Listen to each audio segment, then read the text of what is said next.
जय श्री कृष्णा। बात करेंगे 2023 टॉरस वृषभ राशि वालों के लिए कैसा रहेगा। आने वाला साल क्या उपलब्धियां लेकर आ रहा है, अगर कोई विघ्न बाधा है तो क्या करें सटीक उपाय। और आज हम ये भी आपको बताएंगे कि वो कौन सा महा उपाय है जिसके करने से आपकी तमाम विघ्न बाधाएं दूर हो सकती हैं। वृषभ राशि वाले क्या करें क्या ना करें, आज हम ये भी जानने का प्रयास करते हैं। सबसे पहले तो हम ये समझ लेते हैं कि पूरे वर्ष 2023 में वृषभ राशि वालों के लिए जनवरी से लेकर दिसंबर तक गोचर की स्थिति क्या रहने वाली है और क्या क्या उनके योग बन रहे हैं। सबसे पहले अगर हम बात कर लेते हैं जनवरी मास की, तो जनवरी मास में मंगल का संचार होने से और शुक्र भाग्य स्थान में होने से भाग्य को चमका सकता है। यही पीरियड है कि आपकी बहुत सारी जो कठिनाइयाँ चल रही हैं या बहुत सारी परेशानियाँ चल रही हैं, धन को लेकर, व्यापार को लेकर, कहीं रिलेशनशिप को लेकर, तो ये समय भाग्य चमकने का है। ये परेशानियाँ व्यवधान दूर होती नज़र आएंगी जनवरी के मास में ही, और मकर संक्रांति के बाद से आपके अनायास कार्य पूर्ण होने लगेंगे। भाई 2022 भूल जाओ, 2023 खुशियां लेकर आ रहा है। मकर संक्रांति सूर्य नारायण को जल दो, उसके बाद देखो चमत्कार, क्या क्या उपलब्धियां आपको मिलती नजर आएंगी। बात कर लेते हैं शुक्र शनि दसम भाव। अब ये फरवरी के मास में ऐसा देखने को मिलेगा।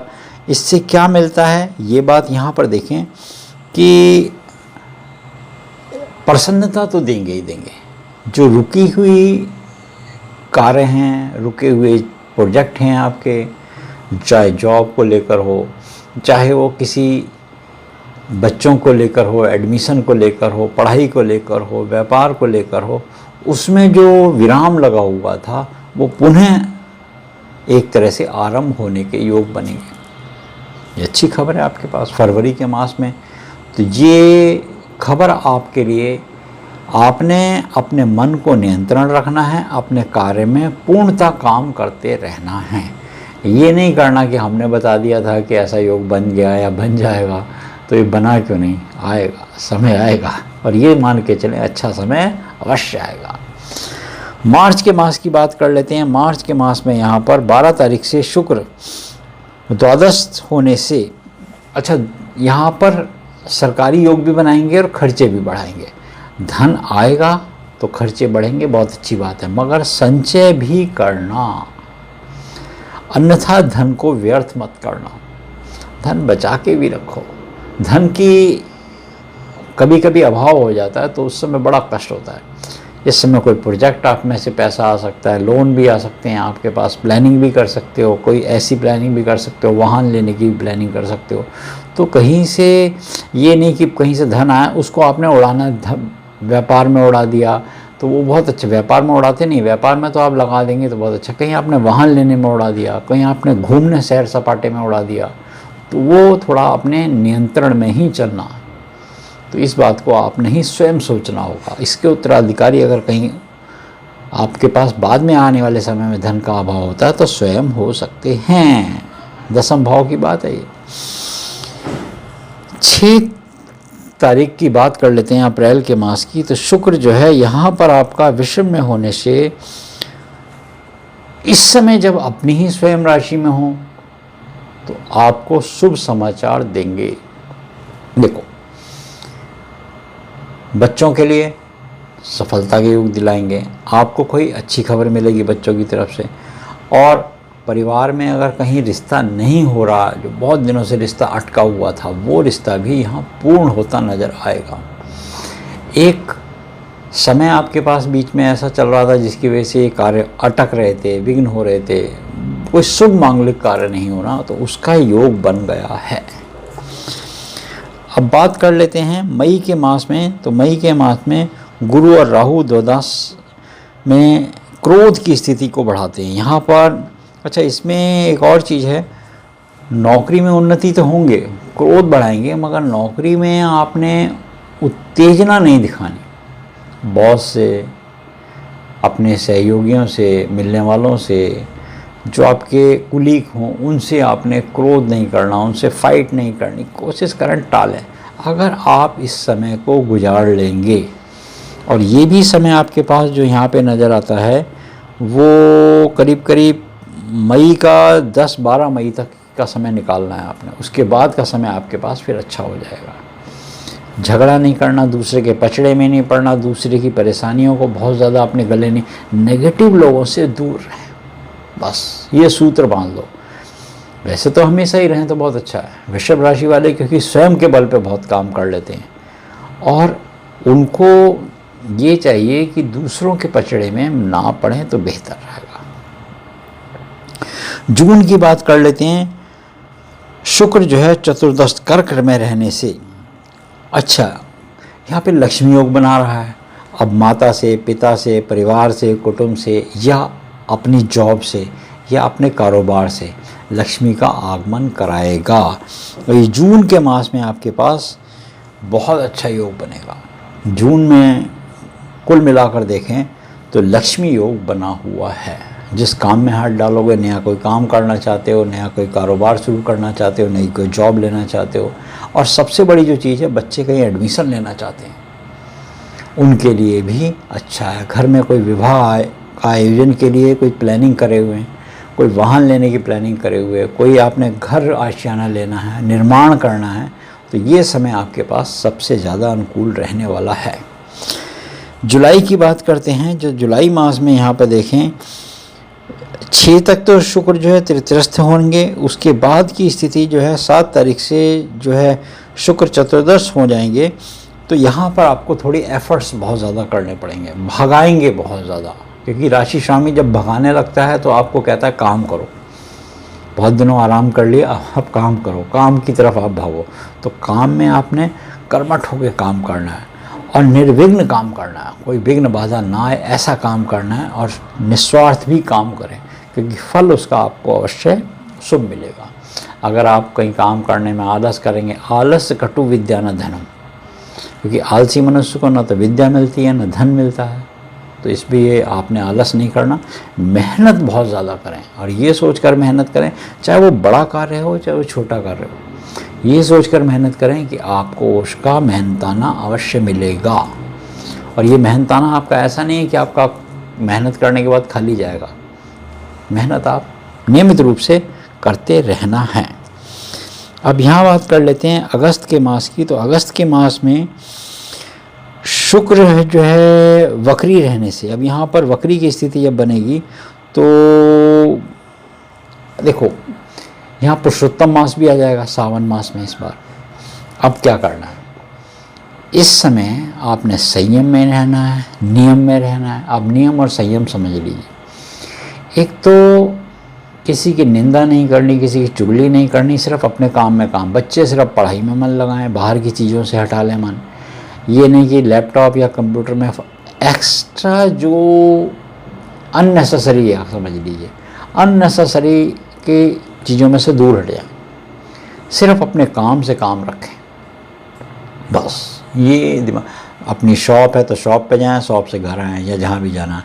शॉप में बैठकर पड़ोसी के यहाँ जाकर बैठ गए, वो कैसा कर रहा है, उसको क्या मिल रहा है, उसका बिजनेस अच्छा चल रहा है, मेरा बिजनेस कमज़ोर चल रहा है, उसको ना देखें, अपना प्रारब्ध समझ के इसको गुजारें।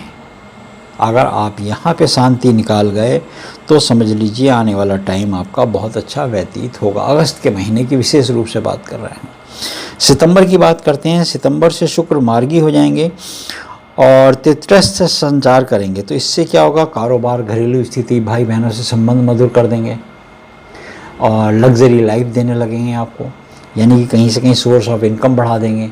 कई इंक्रीमेंट के योग बने हुए हैं, स्थानांतरण के योग बने हुए हैं, विचारों में परिवर्तन तो कर रहे हैं आप, मगर विचारों में परिवर्तन करते करते आपको कोई शुभ समाचार भी मिलेगा। अक्टूबर मास की बात करते हैं। अक्टूबर में पुनः शुक्र चतुर्दश स्थान पर चले जाएंगे। यहाँ पर जाने से आपको माता पिता से संबंध जो हैं वो मधुर कर देंगे। त्योहारों का सीजन आ रहा है, नवरात्रे चल रहे होंगे, इस समय परिवार में एक खुशबू आने लगती है, परिवारों में एक तरह की मंगलमय की खुशबू आने लगती है। और आपने क्या करना है, सबको लेकर चलना है, चाहे माता हों, चाहे पिता हों, परिवार के सदस्य हों, चाचा ताऊ भाई बहन जितने लोग हैं उनको एक साथ लेकर चलना है, एकजुट होकर चलना है, झुंड में चलना है और अपने आप को थोड़ा झुका कर चलना है, तो आपको अवश्य नवंबर में सफलता मिलेगी। 3 नवंबर से शुक्र जो है कन्या राशि में होने से जो बंधु बांधव हैं उनसे जो तकरार होने की उम्मीद थी वो कम हो जाएगी। हालांकि लोग आपसे जेलस करेंगे, इस समय लोग आपसे थोड़ा सा चिढ़ेंगे, नेगेटिव एनर्जी आपके सराउंडिंग आने वाली, इसलिए पॉजिटिव एनर्जी इतनी ज़्यादा भर लो कि नेगेटिव एनर्जी कोसों दूर चली जाए। इस सिद्धांत को मान लीजिए। ऐसा करने से आपको एक क्लैरिटी निकल के आएगी और कहीं ना कहीं हद तक शुक्र अगर आपका समझ लीजिए बलवान हो जाता है ना, तो बहुत धन देता है। वो काम रुका हुआ पूरा करेगा, जो नहीं हो सका वो आपके लिए संभव होगा। बात कर लेते हैं नवंबर के बाद दिसंबर के मास की।